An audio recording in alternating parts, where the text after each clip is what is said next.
नमस्कार,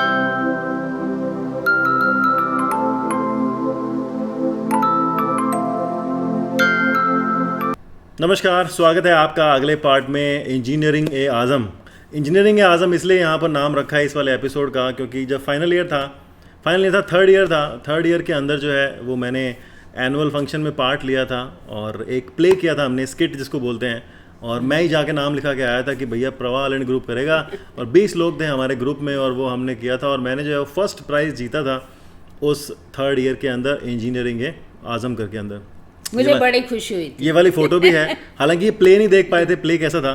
प्ले जो है वो रामायण के ऊपर बेस था, मतलब रावण बोलता है उसके अंदर कि हमारे कॉलेज में जो है वो 25 घंटे इंटरनेट आता है, तो हनुमान वो कहता है, मतलब ऐसा कुछ बात थी, तो वो कहता है कि हमारे यहाँ पे जो घंटा है ना, 1 घंटा जो है वो 57.3 सेकंड का होता था। ऐसे बड़े बड़े पंच थे, कॉमेडी टाइप का हमने जो एक प्ले बनाया था और उसका जो कंपटीशन था उससे जो है मैं जीत गया था। उससे पहले सेकंड ईयर में वो जीता था, लेकिन थर्ड ईयर में आएगा, इस बार तो मैं जाऊंगा भाई साहब स्टेज के ऊपर और मैं जो है वो जीत के आऊँगा, और मैंने वो कर दिया। तो वो ज़िंदगी में पहली और आखिरी बार किया था कि एक कोई इनाम मिला था, कोई सर्टिफिकेट मिला था। तो सेकंड डे जब प्राइज डिस्ट्रीब्यूशन था तो उस दिन ये जो है वो कॉलेज के अंदर सब आए थे। फंक्शन तो बहुत अच्छा हुआ था, हम देखने गए थे। मैं स्कूल में ही थी, इसका फ़ोन आया, इसने स्कूल में फ़ोन किया, तब इसके पास मोबाइल आ गया था। मोबाइल की कहानी बताएंगे अभी कि मोबाइल तक कैसे पहुंचे। मोबाइल तक वो बाद में बताऊंगी। इसने फ़ोन किया, फिर जो है मुझे किसी सर ने कहा मैडम आपके बेटे का फ़ोन आया, आपसे बात करना चाहते हैं। फिर मैंने इसने कहा कि आप वहाँ आ जाओ, फिर अपन इकट्ठे ही चलेंगे।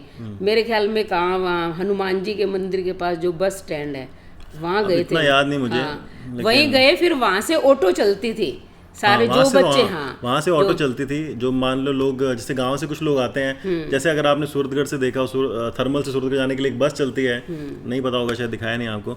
तो वहाँ पे जो हनुमान जी का मंदिर है केएम रोड के पास, वहाँ से बस चलती है रायसर के लिए। तो वो 10 रुपये लिया करती थी उस टाइम, और वो लेके जाया करती थी गाँव तक। कॉलेज तक जाना है तो वो 10 के आगे 2 रुपये या 12 रुपये लेती थी, कॉलेज तक छोड़ के आती थी। वो टेम्पो भी चलते थे, टेम्पो ट्रैवल, हाँ मतलब टेम्पो ट्रैवल चलते थे। हाँ। तो उसमें ये लोग जो है वो आ गए थे, लेट आए थे मेरे ख्याल से, हम तो पहले पहुँच गए थे, लेकिन ये लोग लेट आए थे। साथ में जाते हुए हम बस में गए थे। तब इसने सारे अपने फ्रेंड से भी मिलवाया था, तो बहुत अच्छा रहा इंजीनियर। लेकिन इंजीनियरिंग करते करते ही मेरे ख्याल में 2004 के अंदर जो है इसकी दादी जी भी एक्सपायर हो गई। यानी कि उन्हीं की इच्छा थी, उन्हीं के आशीर्वाद से ये इंजीनियर बना वो। यानी कि मेरे देवर को बोल के गई थी कि बेटा कुछ भी हो जाए लेकिन इसकी पढ़ाई जो है वो छूटनी नहीं चाहिए। तो आज ये उन्हीं के आशीर्वाद से जो है इंजीनियर है, और जो काम कर रहा है हम तो उन्हें बहुत भी धन्यवाद देते हैं। उन्हीं के आशीर्वाद और कृपा से जो है ये दिन रात उन्नति कर रहा है, और हमेशा उनका आशीर्वाद बना रहे हम सब पर, यही हम ईश्वर से कामना करते हैं। तो ये सब चीज़ें रही, और साथ साथ में जो अभी मोबाइल की बात करेंगे उससे पहले जो बताता हूँ आपको कि जो इंटरनेट था, मुझे उसके बारे में कोई ख़ास नॉलेज नहीं थी। इंटरनेट की नॉलेज मुझे पहली बार तब आई जब मैं एक बार 10th के बाद में, मेरे सबसे एक चाचा मेरे जो हैं वो ले गए थे, एक कोई टेस्ट दिलवाने ले गए थे लखनऊ। तो लखनऊ गए थे, तो उसके रास्ते में हम गाज़ियाबाद में रुके थे मेरे छोटे वाले चाचा के पास में, और उनके पास क्या कंप्यूटर वगैरह थे। 2000 की बात, 2000 या 2001 की बात है, 2001 की बात है। तो उन्होंने पहली बार जो है उस टाइम पे एक ईमेल आईडी जो है वो बताया कि ये ईमेल आईडी होता है। उस टाइम पे याहू और जीमेल के पैसे लगते थे, सीफी मेल हुआ करता था, सीफी होता था और एक रेडिफ करके होता था, ये 2-3 जो है वो चलते थे, बाकी सबके पैसे लगते थे। तो तब से जो है मुझे इंटरनेट के बारे में पता लगा कि अच्छा इंटरनेट ऐसा होता है। इंटरनेट पे क्या होता है, गाने वाने सुन सकते हो आप, फोटो देख सकते हो। संताबंता.com बड़ी चलती थी उस टाइम पे। तो धीरे धीरे जो है कंप्यूटर की नॉलेज वहाँ से हुई, और सारा का सारा जो है इंटरनेट का ज्ञान मुझे वहाँ से ही मिला है। और नहीं, पहला फिर कंप्यूटर ये 20 रुपए लेके जाता होता था ना। हाँ, उस टाइम पे क्या होता था, साइबर कैफे बड़े चलते थे। 15 रुपए घंटे, 20 रुपए घंटे जो इंटरनेट के लगते थे। तो जो भी हमको कुछ काम करना होता था, जैसे कंप्यूटर नहीं होता, कोई रिपोर्ट बनानी है, तो 20 रुपए घंटे देके वहाँ गए, टाइपिंग करी, फटाफट से प्रिंट निकाल के ले आए या पेन ड्राइव में सेव करके ले आए। इस तरह से चलता था। तो धीरे धीरे डायलअप से बढ़ते बढ़ते जो है उस टाइम ब्रॉडबैंड आ गया था। ब्रॉडबैंड का क्या स्पीड थी पता नहीं मुझे, 128 या कुछ आई थी, मतलब ब्रॉडबैंड आ गया था बीकानेर में एक सर्किल है, कीर्ति सर्किल पता नहीं ऐसा कुछ है, वहाँ पे ब्रॉडबैंड के बड़े जो है वो दुकान हुआ करती थी। तो first, second, third, fourth year तक इंटरनेट कैफ़े बड़ा जाया करते थे। उन्होंने जो है वो दुकान वाले को बोल भी रखा था, एक सब्सक्रिप्शन भी ले रखा था हमने कि हाँ भैया इतने घंटे जो है हम यूज़ करेंगे। तो पहले उनसे वो क्या चाइना में रहते थे उस टाइम पे, उस टाइम शुरू के 2-3 साल चाइना में रहते थे। तो उनसे कम्युनिकेट करने के लिए हम मेल वगैरह पे बात किया करते थे। उसके बाद में कहानी आती है मोबाइल फ़ोन की। तो मोबाइल फ़ोन जो है वो बताओ कि वो पहला मोबाइल फ़ोन कैसे आया हमारे पास में। वो गए, इसके पापा जिस फैक्ट्री में काम करते थे वहाँ बठिंडा के पास है एक बुच्चो मंडी शहर, वहाँ से एक व्यक्ति आता था, वो अपना माल यानी कि बेचता था उनको, और सिलेक्शन इसके पापा करते थे। तो वो आता रहता था, वो कहता शर्मा जी मेरा माल जो है वो आप पास कर देना। वो कभी इनको 500 रुपये दे जाता था, कभी 1000 रुपये दे जाता था। एक बार वो कहता आपके पास फ़ोन वगैरह नहीं है क्या? ये कहते नहीं मेरे पास तो नहीं है। तो वो ना छोटा सा फ़ोन लेके आया, वो इतना बटनों वाला था, बिल्कुल बटनों वाला, हाँ, इतना सा छोटा फोन सा ही था, डंडी निकली हुई थी, पैनासोनिक का फोन था, पिंक कलर का फोन था, पिंक और रेड टाइप का फोन था, वो लेके अब आया वो था। हमारे लिए तो क्या बेकार था, हम क्या करें। क्योंकि उस टाइम पे एसटीडी कॉल करने के लगते थे 3 रुपए, लोकल कॉल करने के लगते थे 2.25 रुपये मोबाइल पे, इनकमिंग उस टाइम पे लगभग जो है फ्री हो चुकी थी। हम तो जैसे मान लो मायके बात करनी है तो एसटीडी कॉल पे जाते थे, उसको जितने पैसे बनते थे दे आते थे। लेकिन वो जमाना भी जो है वो अलग था एसटीडी कॉल का। मगर आप दिन में कॉल करते हो तो कुछ 5.5 रुपये लगते थे पर मिनट के हिसाब से। अगर आप एसटीडी कॉल करते हो मतलब आपका शहर जो है वो लोकल है, उसके अलावा कहीं भी आप कॉल करते हो तो वो एसटीडी मानी जाती थी। स्टेट का इंटर स्टेट का ऐसा कुछ फंडा नहीं होता, लोकल मतलब बिना पिन कोड के, और पिन कोड लगाया और आपने जो एसटीडी। तो दिन में लगते थे सुबह 9 बजे से लेके शाम को 9 बजे तक ऐसे लगते थे 5.5 रुपये। 9 बजे के बाद होता था हाफ रेट, फिर होता था 1/3, फिर होता था 1/4, यानी कि 5.5 की जगह 2.5 रुपये रात को लगते थे, कोई 1 रुपये 1.25 रुपये लगते थे। हम अक्सर रात 11 बजे के बाद 11 बजे के बाद जाते थे रात को कॉल करने के लिए, वेट करते रहते थे कब 11 बजेंगे तब जो है बात करके आते थे। अब जब वो फ़ोन दे गया, अब हमारे लिए तो बेकार, हमें ना कोई नॉलेज, ना इनको कोई, ना मुझे। अब मैं क्या है इन दोनों बच्चों को 200 रुपये देती होती थी पॉकेट मनी। तो इसको मैंने दिखाया, मैं क्या वो फालतू दे गया, इससे अच्छा 500 रुपये दे जाता तो काम तो आते। ये मैं क्या ऐसे डिब्बा पड़ा है। इसने देखा, कहता मम्मी मोबाइल है। मैं कहा रिचार्ज कौन कराएगा? मैं कि ये तो बैठे बैठे ऐसे ही चलाते रहेंगे। अभी आपने देखा ना, एक बच्चे का कमेंट भी आया कि अंकल जी के पास तो 3 है, आजकल के बच्चे के पास तो 2 ही, 1 ही होता है। तो यानी कि उस टाइम पे 300 रुपये में रिचार्ज हुआ करता था, मतलब 300 रुपये के अंदर 1 महीने की वैलिडिटी मिलती थी। ध्यान सुनना, 300 रुपये के अंदर 1 महीने की वैलिडिटी मिलती थी और 100 रुपये का टॉक टाइम मिलता था बस, मतलब ये 1 महीना। और आज की तारीख में 300 रुपये में लूट लो, मतलब ऐसा है। डेटा वेटा कुछ नहीं होता था, कोई डेटा नहीं होता था। 100 या पता नहीं कितने SMS होते थे और 100 मिनट की कॉल होती थी बस। फिर इसने कहा 200 तो आप देते ही हो, 100 और दे दो। आप फालतू में जाते हो, नानी जी से बात करते, मेरी माँ तो नहीं थी भी, वहाँ भाइयों से, अपने मामा जी से बात करते हो तो पैसे लगते हैं। मैं आपकी बात भी करवा दिया करूँगा, 100 रुपये एक्स्ट्रा दे दिया करो, अपन घर बैठे जो है जब चाहे बात कर लेंगे। क्योंकि उनके घर पे क्योंकि हमारे ननियाल वगैरह में फ़ोन लगा हुआ था, शुरू लग गया था उनके, लगभग जब भी आया था BSNL जो भी था लग गया था, तो हम सिर्फ मिस कॉल करते थे और हमको जो है फ़ोन सुनने को मिल जाता था। लेकिन फिर भी क्या होता, नेटवर्क नहीं आता था उस टाइम पे, तो हम छत पे जाके बात करते थे। तो ये फ़ोन की कहानी है। उसके बाद में धीरे धीरे करते फ़ोन मिलते गए, पैसे जोड़ के मैंने अगर 2500 रुपये मैंने इकट्ठे किए तो फ़ोन लेके आया।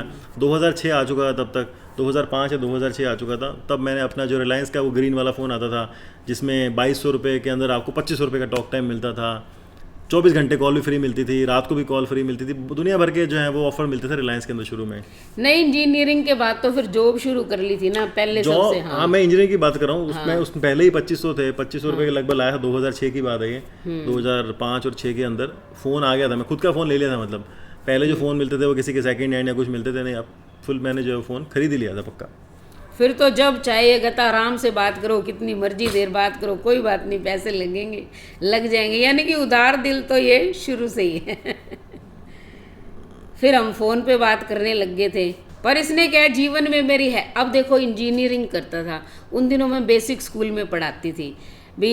ये पिंक मॉडल तो छोड़ ही दिया था, वो मैं आपको बता चुकी हूँ। अब वहाँ जो है इतनी स्ट्रेंथ बहुत होती थी बच्चों की, इतने बंडल आते थे चेकिंग के लिए, तो मैं इसको दे देती थी चेक। मैं तो घर का काम भी तो करना होता था, तो इसको जो है जैसे ऑब्जेक्टिव टाइप क्वेश्चन आंसर होते थे वो भर के दे देती थी।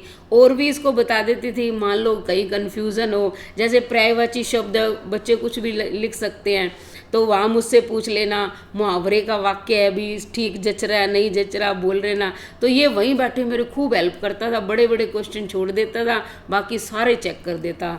कई बार तो हर्षू को भी साथ लगा लेता था। फिर उन्हीं दिनों हर्षू भी +1 2 में आ गया, उसने कॉमर्स ले ली थी, मैं बेसिक स्कूल में ही थी, वहीं जो है फिर उसकी एडमिशन करवा दी थी। तो ये उसको भी जो है हेल्प करता था, यानी कि जो मान लो उसको प्रॉब्लम आती थी। तो 1 साल तो शायद उसने वो ली थी, नहीं उसने तो साइंस ही लिया है, +1 और 2 में तो साइंस ली उसने, बाद में वो कॉमर्स में आया है। कहता नहीं, वो कहता सारे इंजीनियर ही हो जाएंगे क्या घर पे। तो वो कहता चलो मैं अपना, तो क्योंकि उसका दिमाग ना बिजनेस की तरफ जो है हो गया था। फिर उसने कहा ठीक, नॉन मेडिकल उसने की है, नॉन मेडिकल इसने ली थी, लेकिन उसका बाद में जो है फिर उसने कॉमर्स यानी कि बीकॉम अलग की। लेकिन अब दोनों के खर्चे हो गए थे, तो फिर हम वही सोच समझ के चलते थे। अब मान लो इसका तो कार्यभार पूरा इसकी दादी जी ने संभाल लिया था, लेकिन उसका तो हमें ही करना पड़ता था। फिर बड़ा सोच सोच के करते थे, इधर से बचा उधर से बचा, ऐसे जैसे तैसे करके दोनों को पढ़ाते रहते थे। फिर उसके बाद जो है इसकी इंजीनियरिंग पूरी हो गई, फिर इसने जॉब के लिए अपना रिज्यूम भरना शुरू कर दिया। अब कहाँ कहाँ लगी यही बताएगा, ये ज़्यादा अच्छे से बताएगा। तो हमारे टाइम में क्या कैंपस इंटरव्यू का इतना ज़्यादा कुछ फंडा था नहीं, तो जो हमारा कॉलेज था उसका कुछ सिस्टर कंसर्न कॉलेज जयपुर में भी था, SKIT। तो उसके लिए क्या होता था कि जयपुर में ही इंटरव्यू देने के लिए आना पड़ता था, बीकानेर में कोई खास ऐसे कैंपस इंटरव्यू कुछ हुआ नहीं करते थे, और हमको हमारे कॉलेज से कोई उम्मीद भी नहीं थी कि वो कोई कैंपस इंटरव्यू करवा सकता है या कोई सिलेक्शन वगैरह हो सकता है, क्योंकि मेरे कुछ पेपर रह गए थे बीच में, तो उनको दोबारा क्लियर करना ही था, क्योंकि सब पास होते तभी जो है वो लेते हैं। तो जयपुर में बहुत सारे इंटरव्यू दिए, मतलब ऐसे ऐसे, मतलब एक इंटरव्यू देने के लिए आते थे। सुबह आया मैं, एक बार यहाँ पे आया, मतलब 1 घंटे के अंदर चला गया, 9 या 10 बजे पहुँचा मैं, और मेरी शाम को 6 बजे बारी आई, और उसने 3 कहा वर्ड लिख रखे थे ब्लैक बोर्ड पे, कहता ये पढ़ के बता दो, प्लेजर मेजर ट्रेजर। और हम कैसे पढ़ते थे, pleasure measure treasure, pleasure measure treasure, और कैसे प्लेजर मेजर ट्रेजर। ठीक है बैठ जाओ। मतलब 8 घंटे का वेट सिर्फ 1 सेकंड के अंदर ख़त्म हो गया। उस दिन के बाद में मैंने कसम खा ली, मैं जाऊँगा ही नहीं ये इंटरव्यू, कैंपस वाले इंटरव्यू तो बिल्कुल नहीं देने जाऊँगा मैं। तो ऐसे देने धीरे धीरे शुरू किए। सबसे एक बार अखबार में नौकरी निकली कि टेली कॉलर, मैंने टेली कॉलर होता है ना, जैसे कि ये BPO टाइप की जॉब होता है, ऐसे भी शुरू किए। एक जगह नौकरी लगी थी बजाज अलियांस के अंदर, वहाँ पे नौकरी करने के लिए ना मैं सिर्फ 3 ही दिन गया था। 3 दिन में 2 दिन ट्रेनिंग थी कैसे है, और तीसरे दिन जो है वो क्या करना था, कॉल करना था। हाँ जी सर मैं बजाज फाइनेंस से बोल रहा हूँ, लोन ले लो, इंश्योरेंस ले लो।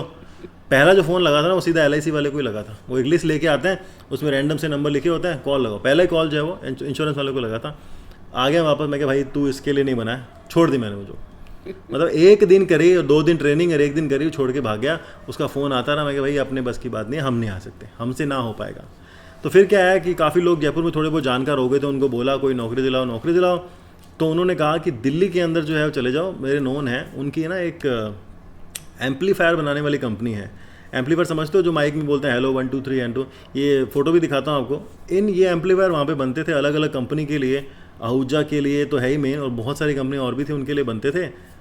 तो उसकी जो है मैं टेस्टिंग करता था, साउंड क्वालिटी की टेस्टिंग करता था कि हाँ साउंड क्वालिटी कैसे आ रही है, म्यूजिक कैसा आ रहा है, बेस ट्रिबल कैसा है, ठोक बजा के चेक करते थे कि हाँ बिल्कुल सही है या नहीं है। तो 6,000 रुपये मुझे बोला उन्होंने, और जब मैं गया तो उन्होंने कहा 5,000 दे दूँ। मैं कहा चल दे दे यार, तू 5,000 दे दे, क्या फ़र्क पड़ता है। 5,000 में से मेरा कम से कम 900 रुपये का तो मोबाइल का पोस्टपेड का बिल आता था मेरा। उस टाइम भी मोबाइल ले रखा था मैंने रिलायंस वाला, और पोस्टपेड ले रखा था, क्योंकि STD चलती थी उस टाइम पे, कोई फ्री तो होती नहीं थी। और वो नौकरी मैंने जो है वो अगस्त से लेके जनवरी तक की होगी, 4 महीने में छोड़ दी थी मैंने। लेकिन काम बहुत वहाँ पे किया, लेबर जो होती थी वहाँ पे काम करती थी उनके साथ में रहता था। वहाँ पे छोटा सा एक मुझे जगह दे रखी थी, एक किचन टाइप जितनी जगह होती है वहीं पे रहता था, वहीं सब काम करता। ओवर टाइम भी करता था, जैसे 9 से 5 की शिफ्ट होती है, लेकिन वो 9 से लेकर रात को 8-9 बजे तक काम करते थे। तो मैं भी उनके साथ बैठा रहता था, काम करता रहता था। खाना खाने के लिए वहाँ पे रेडी लगी होती थी, तो वहाँ पे जाके नान खाए थे। कभी 15 रुपये की नान खा ली, कभी 20 रुपये की नान खा ली। रात को आते तो एक ढाबा था, वहाँ पे कड़ी रोटी खा ली, इसके अलावा तो कोई खास चीज़ थी नहीं वहाँ पे। तो पहली जॉब मेरी थी जो दिल्ली में थी, मयूर विहार फेज़ 3 के अंदर, गढ़ोली एरिया बोलते हैं उसको, जो लोग वहाँ के हैं उनको पता है गढ़ोली एरिया, या फिर आजकल वो टेलीफोन एक्सचेंज के पास कुछ है, तो गढ़ोली है। और वहाँ पे एक बड़ा सारा जो है वो पार्क सा बना हुआ है, तो उसके पास में ही एक जगह है, वहाँ पे पहली जॉब करी थी। इसके आगे की जो जॉब वाली कहानी है वो आपको आने वाले एपिसोड में बताएंगे, लेकिन जो पहली जॉब थी उससे ये पता लग गया कि एक इंजीनियर की कोई वैल्यू नहीं होती है। एक इंजीनियर की कोई वैल्यू नहीं है, क्योंकि हर कोई इंजीनियर बन के आता है। वैल्यू उस बंदे की है जो सही जगह पर सही जगह और सही तरीके से जो है वो पहुंच जाता है। तो यही मैंने पाया। 5,000 रुपये के अंदर नौकरी करी, बचा ली आराम से, 2,500 बचा लेता था। मेरा कुछ खर्चा नहीं था, सिर्फ खाने का खर्चा था और मोबाइल का खर्चा था। कपड़े तो बस जो थे वही पहनता था मैं, नया खर्चा कुछ नहीं करता। कभी घर गया हूँ दिवाली पे तो लेके चला गया कुछ, वरना वो भी नहीं। एक बार दिवाली पे कोई गिफ्ट वगैरह भी दी थी ना उन्होंने कुछ, अब याद नहीं गिफ्ट का तो, लेकिन वो लोग अच्छे थे। ऐसा नहीं कि लोग वो हैं, लेकिन जो होता है ना कि एक एम्प्लॉयर जो होता है वो ये सोचता है कि मैं पैसे बचा लूँ किसी ना किसी तरीके से।